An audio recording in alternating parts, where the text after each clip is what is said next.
তো বন্ধুগণ, আজকের টপিক হচ্ছে শাসন ব্যবস্থা এবং রাজনৈতিকরণ। সেটা আমরা প্রত্যক্ষভাবে চোখের সামনে দেখতে পাচ্ছি।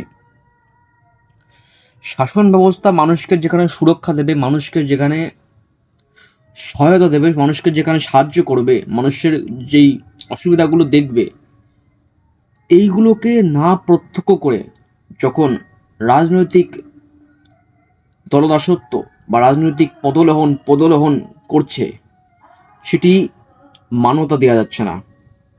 আজকে একটা পুলিশ কর্মচারী, সে স্বইচ্ছা বা অনিচ্ছা হোক, সে একটি ভুল কাজ করছে এবং তার অনিচ্ছা করে করলেও তার মনে একটা দ্বিধাবোধ হচ্ছে যে কি করছি,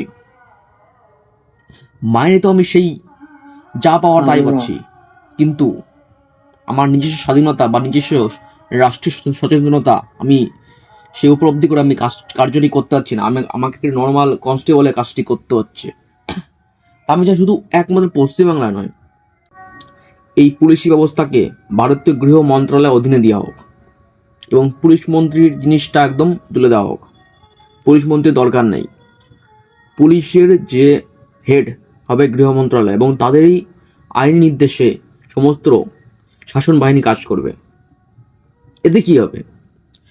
এতে যে দলদাসত্ব বৃত্তি সেটা একদম চিরতরে মুছে যাবে। তোমার সিকিউরিটি গার্ড চাই, ঠিক আছে, দিয়ে দিচ্ছি, যেটা আমরা সংবিধান অনুসারে কোনো নেতা মন্ত্রীর দরকারও তাকে সিকিউরিটি গার্ড দেওয়া হবে। কিন্তু যখনই এই ফোর্সটা ভারতীয় গৃহ মন্ত্রণালয়ের আন্ডারে চলে আসবে, তখন যে সে হেরাবার নেতা এসে তার পদে কাঠি করতে পারবে না, কারণ পুলিশ মন্ত্রী থাকবে না। হোয়াটস দ্য পুলিশ মন্ত্রী? সেজন্যে আমরা চাই হচ্ছে এই শাসন ব্যবস্থাকে বিচ্ছিন্নকরণ করা। অন্যান্য দেশের মতো শাসন ব্যবস্থা নিজের স্বইচ্ছায় কাজ করতে পারবে, এতে কোনো নেতা মন্ত্রী তার পদাঘাত করতে পারবে না। সামান্য কিছু পয়সার জন্য তারা আজকে মস্তক বিক্রি করতে হচ্ছে একজন। কি হচ্ছে এগুলো? আজকে সে দেশের সাংবিধানিক কর্তব্য সে পালন করতে পারছে না, সে দেশের দায়িত্ববোধকে সে আপন করতে পারছে না, সে একজনকে যে সঠিককে সঠিক আর বেঠিককে বেঠিক বলতে পারছে না। তো সে কিসের চাকরি করছে? তার যখন সংবিধান অনুসারে স্বতন্ত্রতা সে পাচ্ছে না, সে কি সত্যিই চাকরি করছে নাকি সে গোলাম খাটছে?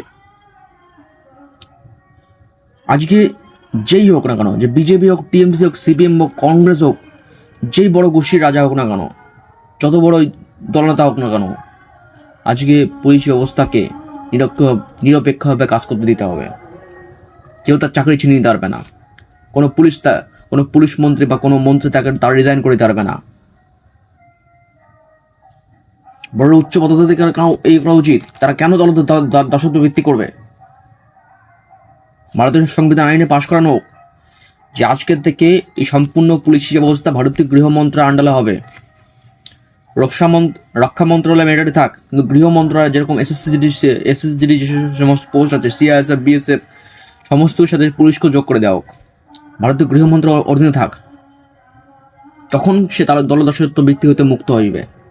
তখন সে সঠিককে সঠিক, বেঠিককে বেঠিক বলতে পারবে। তখন সে নেতা মন্ত্রীর থেকে ভয় পাবে না, তখন সে নিজের মতো কাজ করতে পারবে। কেন হবে বন্ধুগণ আজকে এরকম অবস্থা? কেন যে পুলিশ অবস্থাকে পুলিশকে মানুষ ঘৃণা করবে?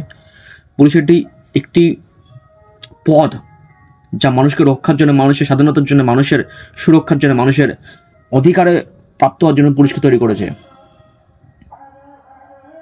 আজকে আমি একটা দোকানদার যদি সেখানে দুর্নীতি করে বা রেশনে দুর্নীতি করে বা কোনো ব্যক্তি দুর্নীতি করে, সেখানে পুলিশের হাত থাকবে কেন? সেখানে পুলিশের সাথে নালিশ করতে পারবো না কেন? কারণ সেই তো এর মধ্যে জড়িয়ে আছে। কেন থাকবে? বুঝুন, প্রশ্ন করুন, নেতাদের কাছে প্রশ্ন করুন, সরকারকে বলুন আজকে থেকে পুলিশ আমাদের সে গৃহমন্ত্রীর অধীনে থাকবে, সে কোনো রাজনৈতিক দলদাসত্ব বৃত্তি করবে না এবং সংবিধানে ফুল পাওয়ার থাকবে, নাগরিকের কাছে থাকবে এবং পুলিশেরও থাকবে।